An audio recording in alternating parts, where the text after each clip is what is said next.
Paul, will you mind to stop sharing so we can, we'll have you big on the screen so we can see you. And at the end, if you want to put your contact information back up again, that will be okay. But this way we can see you. Ha, there we go. Thank you. Mrs. Balu, do you want to check the chat for the questions or I can? You're on mute. Mrs. Balu, you're on mute. Okay. Yeah, the first question is, they want to know how they can buy the cocoa. They were asking. See, my name is Giacomo, company 𝗪𝗪𝗪𝗪𝗪, and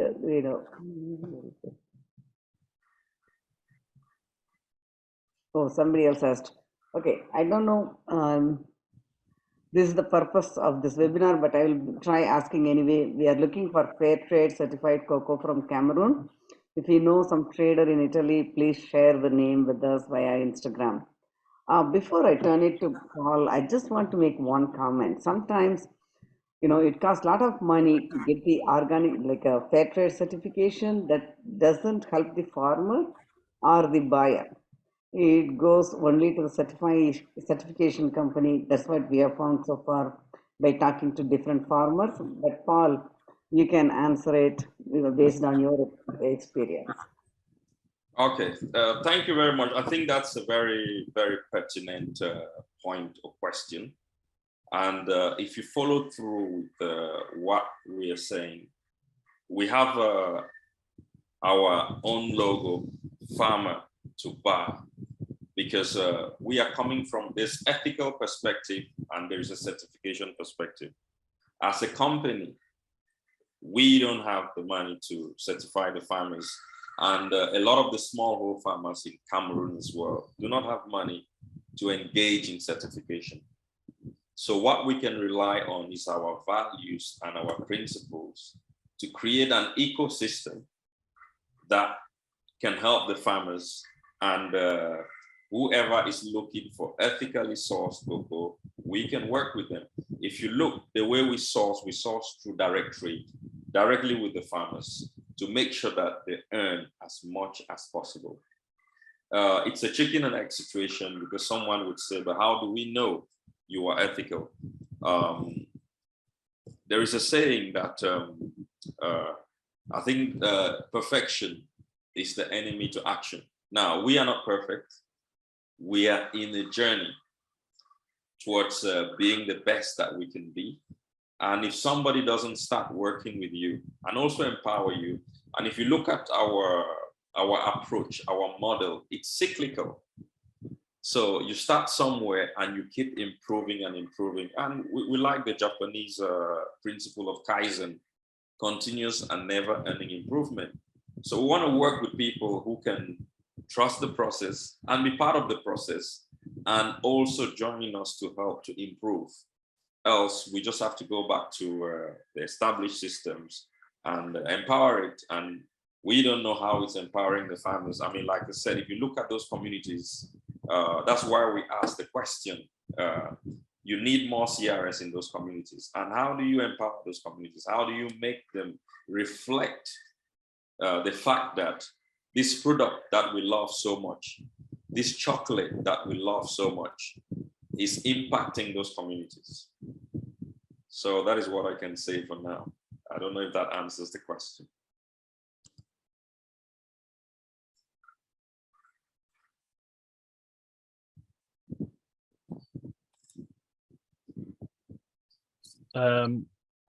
Someone also asked what we do with the cocoa pulp. I noticed they asked that a bit earlier on when we were showing the processing of the fermentation.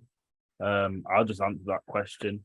Currently, we don't collect the juice of the pulp, but after being to a few of the trade shows and places where there's a lot of new innovation going on, we saw that people have made an energy drink and fruit juices with the cocoa pulp. We haven't got anything like that in place as yet, but it's something definitely that we've taken note of and we could learn from. And just to add to what Kaden is saying, we have also identified there's a few farmers or cooperatives in Cameroon already working with they are making something out of it. Most of them are doing whiskey. Most of them are creating. Paul, we cannot hear you. Oh, that's interesting. So what's going on? Sorry. It's good again. It's good again. Okay. Yeah. So what I was saying is that we have identified some cooperatives in Cameroon and some individuals who are making use of the juice that they collect during fermentation. Now, what I noticed is that they are mostly using it to create whiskey.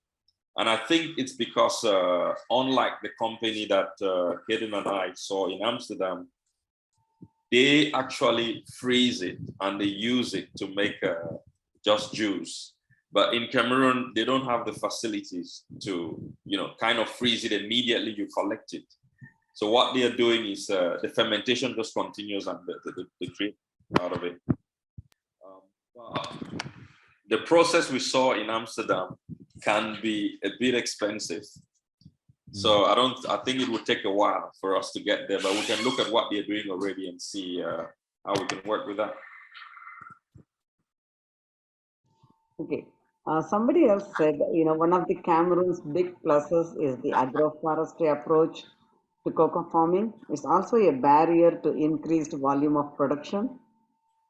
Increasing production is good as long as it doesn't result in deforestation like an Ivory Coast.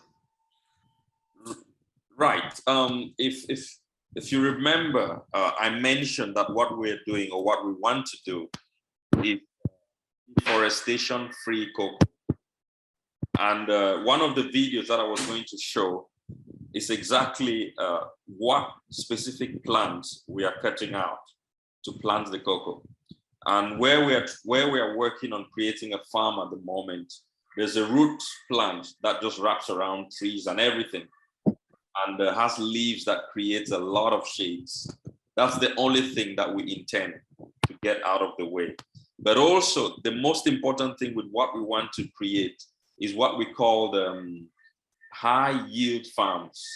Now with high yield farms, we are working with Cameroon Cocoa Academy to create the right hybrid plant, which means most of the trees in Cameroon at the moment are underperforming. Not that they have not been planted in a lot of land, because a lot of them are created from a hybrid of a hybrid of a hybrid. So it's not very productive trees. The yield per hectare is not as productive as it could be. So what we want to do is to have our Criollo and our Forastero plant, which is found already. Cameroon Cocoa Academy has got those original gene poles. We put them together and we do the fertilization even manually and produce our nursery, which will have plants that we know how we created them in the first place. And when we talk about traceability, this is very deep traceability, and we hope to bring a different product and a different approach of traceability in the market. And hopefully we can work with other cooperatives and other farmers, not necessarily to work on very massive land surfaces, but smaller and more effective. And like we said, if you look at the farmers in Cameroon, they are smallholder farmers. They are not large scale farmers. But if you can give them high yield products, they'll get more out of their farms, and they don't need to cut more forests to do that. But you need to start somewhere.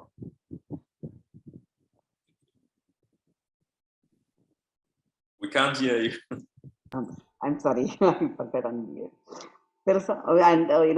We would like to invite the participants. If you want to ask your questions yourself, please raise hand and we can open the mic. So I saw Peter asked, do our farmers get higher prices in the world market price to increase their share and encourage them to commit to high ethical and sustainability standards? And the answer to that question is yes. So the farmer to bar symbol signifies that we work directly with our farmers, cutting out middlemen so we can pay them a higher premium basically to ensure that they get a living wage for what they do. And that in turn creates a good working relationship where we can communicate and educate our farmers on sustainability standards and ethics and have you. Right. And just to add to what Kaden is saying, it's a process of continuous improvement. There's a lot of responsibility as well on the side of the farmer, especially when you have to buy at farm gate and directly. And this is where the training comes in. There are some practices already. It's not perfect yet, or it's not at the level we may say, okay, we want it to be necessarily at this level, but you need to start working with them to also train them, because sometimes the quality of the work they have done, because of many years of bad practices, they don't produce the right quality at the farm gate.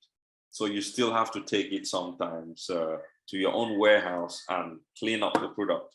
But if farmers can work in a way that whatever they give you at the farm gate is almost export ready, or it's ready for you to use in your factory, it will be great for everybody. So you don't pay anybody in the middle, and you're not spending money elsewhere to rework the product. And even if the prices doesn't necessarily go higher in the world market, because you are not taking it to go and work it again, you can pay them better prices. So it's down to the responsibilities of the farmers as well to produce good quality, which is where the post-harvest practices education comes in. I actually, I have a couple of questions. Mrs. Balu, is that okay? Once again, I think Peter, wanted to ask some questions, so let him ask, and then can you ask Tirza? Peter was waiting. Thank you very much. I want to really appreciate my brothers in Cameroon for the great job they're doing to really add value, not just to the cocoa by creating chocolate from the origin, but also to the livelihood of our folks there in Cameroon. I'm from Nigeria, and we are neighbors with Cameroon. So it's really a pleasure for me to really join my brothers on this wonderful journey. I thank you very much for what you're doing. I really, really appreciate this. Kudos to you. I just want to recommend to you, I'm a breeder. I'm a cocoa value chain development specialist. One of our great scientists, Dr. Bruno 𝗵𝗵 of Iraq, I recommend you contact him. I'll put that in the chat box. He's a geneticist, he's a breeder at Iraq. He will be able to provide some effort in terms of developing new varieties. What you're trying to do to ensure you give your farmers high quality planting materials. Really good what you're doing. I'm sure, like you said, it's a journey. You keep perfecting, making improvements, and definitely this is the ultimate target for our sustainability plan. Thank you very much. I just want to commend all you're doing. Thank you, folks. Félicitations. Merci beaucoup.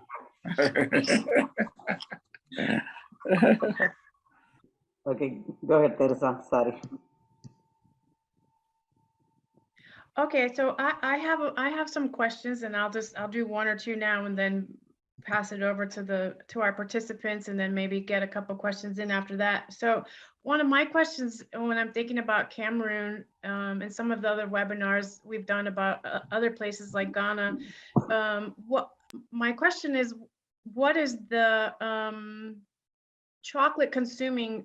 Is it are the people of Cameroon consuming chocolate? And are the cocoa farmers in Cameroon, are there any at origin makers that are sort of able to make money from selling within the country? Right. Thank you very much. Our long-term plan is to make chocolate in Cameroon and expand in Cameroon. So to answer your question, there's already some companies making chocolate in Cameroon, but most of them are small and artisanal. Cameroon has got just one main chocolate company, called 𝗁𝗂𝗀𝗵. I mean, this is a company I grew up consuming their chocolate. Any Cameroonian, you ask them about chocolate, the first thing they think is 𝗵𝗶𝗴𝗵, the chocolate that this company is making. When we started having good friends of the opposite sex, of the opposite gender, that's what we usually exchanged with them. You know, so we have very fond memories of that. However, the cities, the bigger cities like Yaoundé, Douala, Bamenda, is where the chocolate is mainly consumed. I think going further down in the suburbs and some of those villages where chocolate is grown, I think the people are not really very familiar with the chocolate. I tried to find a video which I thought my colleagues in Cameroon had of when we shared our chocolate for the first time in one of the communities and how it was received, but I couldn't get the video. But it was quite great because, hey, it's the first time they are eating chocolate made out of their own cocoa. So a lot of chocolate in Cameroon is imported. The mainstream compound chocolate. Then you have the 𝗁𝗂𝗀𝗵 producing chocolate. I think the chocolate consuming population is growing. There's a growing middle class as well. So there are people who've got taste for, you know, premium chocolate as well. So there's an opportunity there, you know, and we've got Nigeria next door, which Peter is from Nigeria. So Nigeria is 200 million people. That's also a potential market. So that's why I say it's, we need to have an abundance mentality in this sector. There's room for everybody. There's room for expansion. And together in this sector, we can all do more. Great, thank you. I noticed a question in the chat and my question ties into that question. Can you talk about what are the challenges that the cocoa farmers face? For example, infrastructure issues. Like I saw in one of the videos that road looked beautiful, but is that typical of the roads in Cameroon, getting the product from the farm to wherever it needs to go? What are the challenges that the cocoa farmers face? Good question. If you look at the first video in the farm, they had to carry the cocoa on their heads. So we didn't even have a wheelbarrow to push the cocoa. So that is a big challenge because you work far in the farm to take the cocoa back to your house or back to where you're doing the fermentation. There are no roads. And this is why the consciousness and the CRS of these communities, let's enjoy the chocolate, but let's think about where it's coming from. I mean, it's a multi-billion, zillion sector. Why are we not thinking of the roads in these areas? Why are we not thinking of the schools, the hospitals? You know, it's gonna be good for everybody if that infrastructure is improved. Far more than us. So yes, there are challenges to transporting, you know, the cocoa from farm to market roads. It's not there. Farm to maybe even the house where you need, or to your fermentation centers could be challenging, you know. So I have one more question. See, suddenly, you know, lately, we can see a lot of people talking about cadmium in the chocolate. But you said, you know, this cocoa is growing in the volcanic area. That means naturally there will be some cadmium there. So what are the crops that grow? And, you know, people locally, I assume that they eat local products. And does it affect them in any way?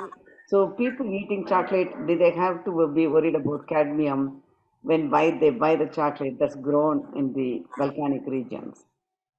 I mean, as far as I know, and I don't know everything, cocoa growing from Cameroon has not been known to have a high level of cadmium. I stand to be corrected. However, the people staying in that region have been there for as long as I don't think I can say they've been there forever. They grow their food in that soil. Some of the food is even root crops that grow directly in the soil, and they might even consume the food without, any processing. So we don't know yet of any diseases in Cameroon caused by that. But hey, we don't have all the body of knowledge to say it's there or it's not there, but that's the reality of the lives of people. Thank you. Somebody else wants to know, they want to source the cocoa, Cameroon cocoa in US. So should they contact you? Yes, we can talk about that. They can contact me. Yeah, somebody else asked about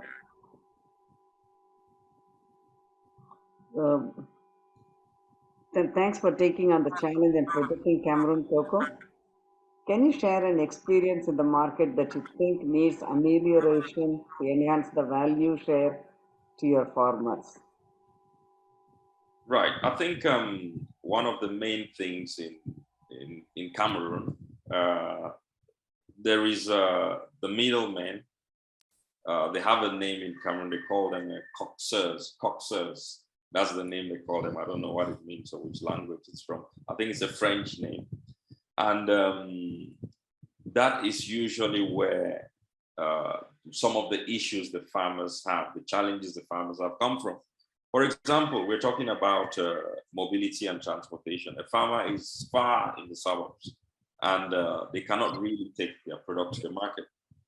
Now, during the season, when the cocoa is ready, the 𝗁𝗂𝗃, the middlemen, are the people who have access, who can go and purchase the product. Now, sometimes they don't purchase it at the best prices. They purchase it at the price that is not favorable for the farmer, because they're in the middle before they go to sell to maybe the exporter or to someone who's going to transform it into different products. So that gap is one of the major gaps that needs to be dealt with or addressed, and that's why we do direct trade. We don't like to trade through anybody, but it's also a challenge to get farmers to work with you at the standards that you want, because there are some practices that they've been involved in for many years. So unlearning and taking on new habits is, they say old habits die hard. It's a process. And like I said, this is a journey. It's not perfect, but we are working to improve it. And if someone doesn't take a chance to work with us, or we don't take a chance with the farmers, then things are just going to stay the same. Paul, I wanted to ask a question. Hello. Do I hear someone talking? Yes, Peter, I'd like to contribute to the question you asked regarding cadmium. Can I go ahead, please? Hello? Yes, Peter. Go ahead, Peter. Okay. Thank you very much. Teresa, thank you for the question you asked about cadmium. I would like you to know that that's a very important question, but I need to provide insight into that. Generally, cadmium has been an issue in the last 5-6 years in the global cocoa industry, because cadmium is a heavy metal, and I'm sure my brother Paul and Kaida knows that, or should just put that in one of the things they need to consider. But I want to give the assurance that cadmium is a heavy metal that is part of the base material of the parent materials of rocks in various places. Cadmium is not common here in Africa, in West and Central African area. You find cadmium mainly in Latin America as part of the parent material of the soil, of the rock that form the soil over there in the Latin America. For us in Africa, cadmium is a no issue. So we are lucky that the parent material of our soil has very little of that, and that there have been tests carried out to ensure that. So what I would just advise Paul and Kaida is you can just send a sample for analysis that really underscores that indeed our chocolate has less cadmium. But I can tell you, cadmium is not an issue for us in Africa, across Côte d'Ivoire, Ghana, Togo, Benin, Nigeria, Cameroon. This should give assurance to our people. Thank you very much. And again, the other point is that if you look at the system, our small-scale farmers use very little of agrochemicals. Affordability is an issue. And from the system I saw, the agroforestry system practice in Cameroon, there's very little or no use of such crop protection chemicals that can introduce, that may have some cadmium in them. So from where I see it, and I know in the cocoa sector, cadmium is not an issue for us in West and Central Africa. But if you're talking of Latin America, Trinidad, Venezuela, Colombia, all those places, they have cadmium as a big issue. Thank you very much. Thank you, Peter. Thank you for the contribution, Peter. We appreciate you and your knowledge.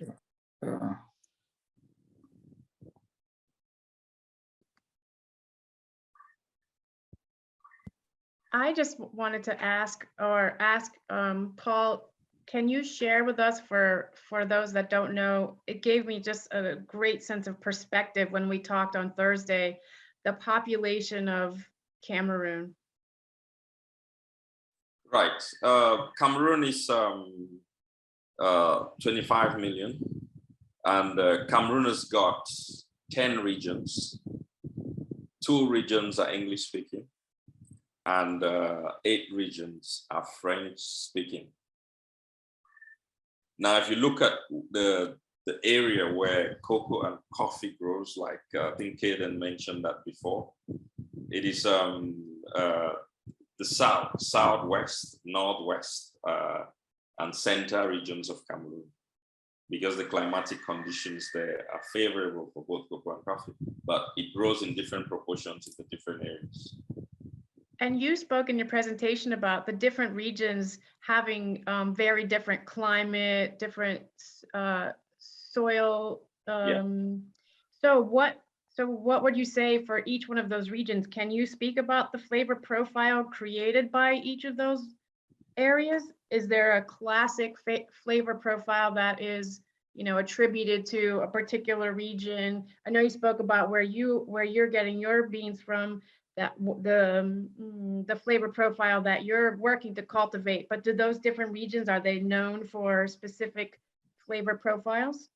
Now, that's a very good question, because actually that is our next aim and plan to develop with Zoto, looking at the different regions, the farms in the different regions, and developing a flavor profile for those regions.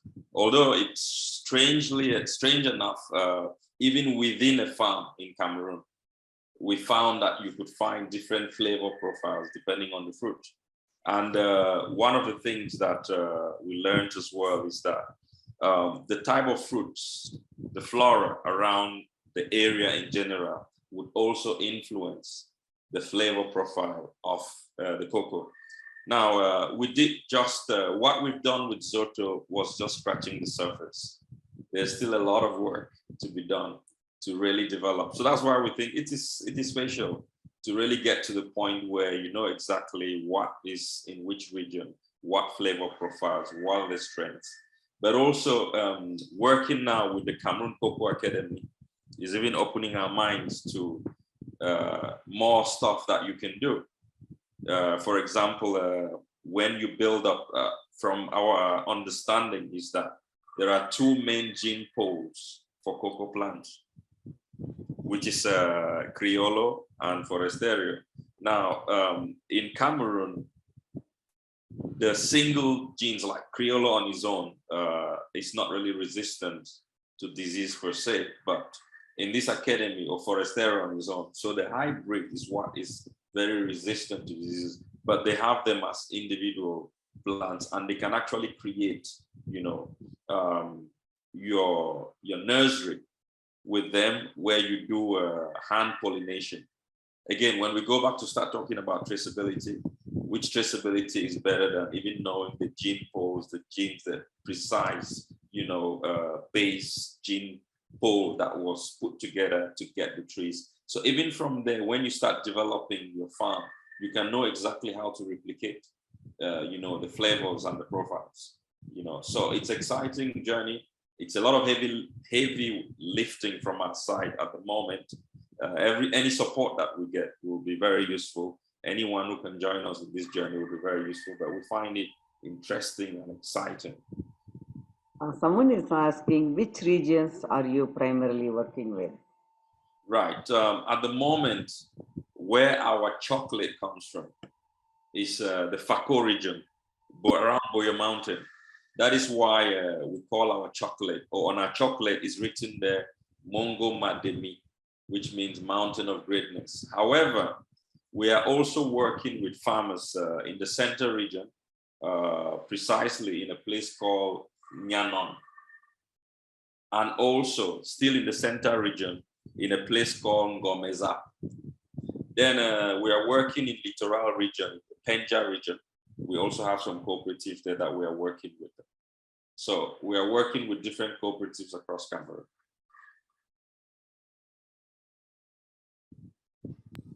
Okay, so I think it's almost time. It's 12 o'clock. Yeah. Anybody else has any questions?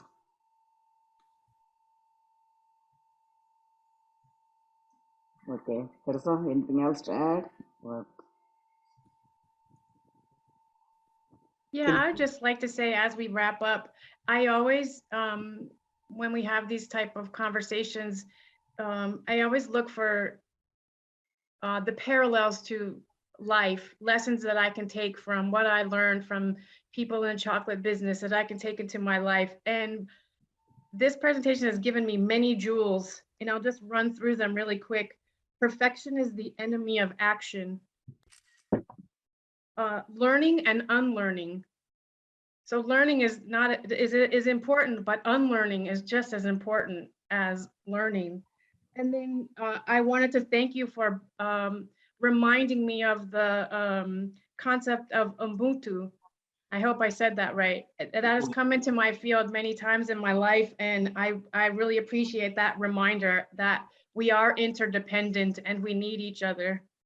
And then the last one was, you brought up the Japanese Kaizen theory, which is about always trying to do better and get better. When you think that you're as good as you can get, you can always do better. So thank you for all of those great gifts, not only bringing us into the world of cocoa in Cameroon, but sort of, you know, lessons that we can take into our life as well. And, you know, I have one of your precious bars. And as I mentioned to you on Thursday when we talked, Mrs. 𝗵𝗂𝗵𝗵, you know, I didn't want to have mine here next to me because I'd be too tempted to eat it.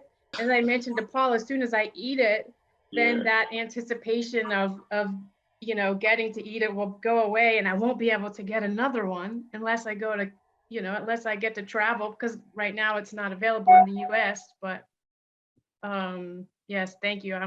I'm excited to have the bar, and I look forward to tasting the flavors of that beautiful volcanic soil and all the hard work of the farmers. I appreciate the look into the lives of, I think about that whenever I consume a bar. It's done as a meditation and an honor to whomever has put the work into creating that bar for my enjoyment. So thank you. You too. Thank you for having us. Nathan raised his hand, so can you allow him to talk for a second? Hi, my name is Nathan Rogers. I'm with Cacao Kingdom in Kelso, Washington. My wife is actually from Cameroon. She grew up in 𝗬𝗵𝗀𝗵 and went to school in Boya. Yes. Her entire family is actually cocoa farmers, smallhold cocoa farmers, and it would be interesting to find out more information as far as being able to participate in some of the programs that you're talking about there. We've actually ourselves been wanting to actually launch a project there ourselves going forward, and that's kind of where our own chocolate company was kind of based out of, was the idea of progressing into that as far as being able to try and help over there. The conflicts over there with the 𝗵𝗶𝗴𝗵 boys has kind of been a limiter for us as far as not wanting to really dabble too much in there right now with the active conflict. But any information, any sourcing would be appreciated, just because, I mean, it would be nice to be able to source from her own home country and be able to help even her own family members that are active cocoa farmers there. Like I said, they're primarily, they're all primarily in the Southwest region. Yes. So.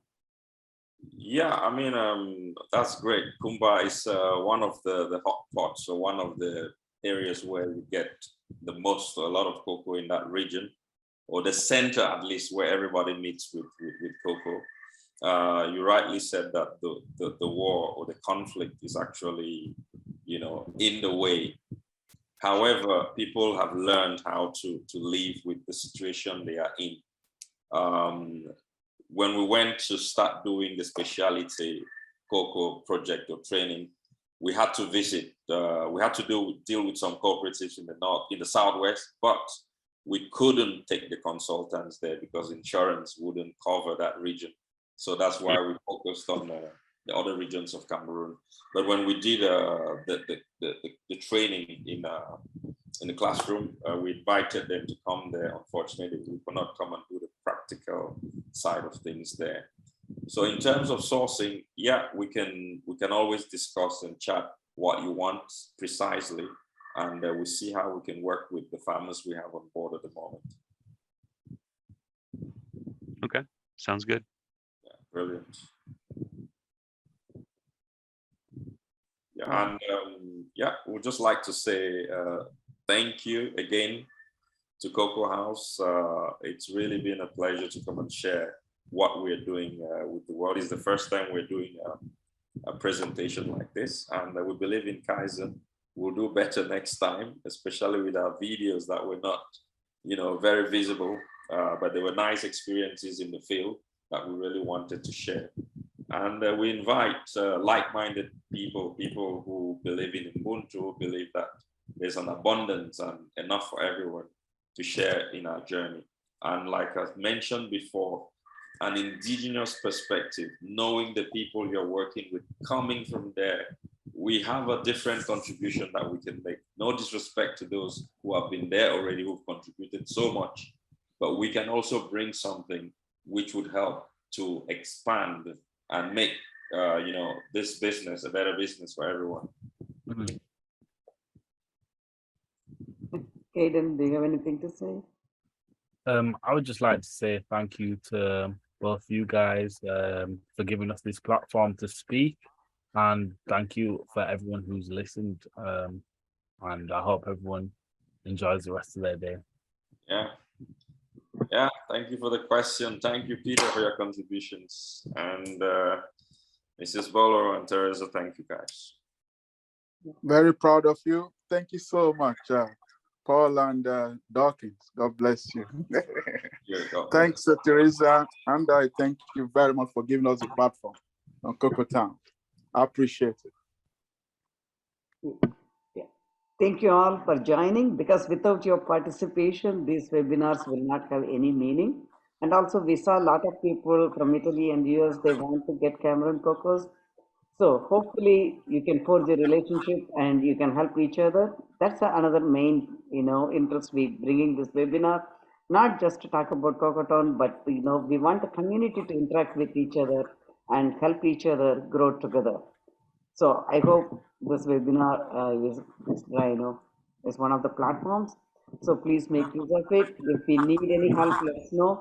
If we need to improve, we are ready to get that help from you. Help us improve. If you have any comments, please send us, because whether it's positive or negative, unless you tell us, we don't know. So thank you. and loka samasta sukhino bhavantu. Have a good rest of the day and rest of the weekend. And Mrs. Balu, can I real quick tell about the next webinar, August 27th?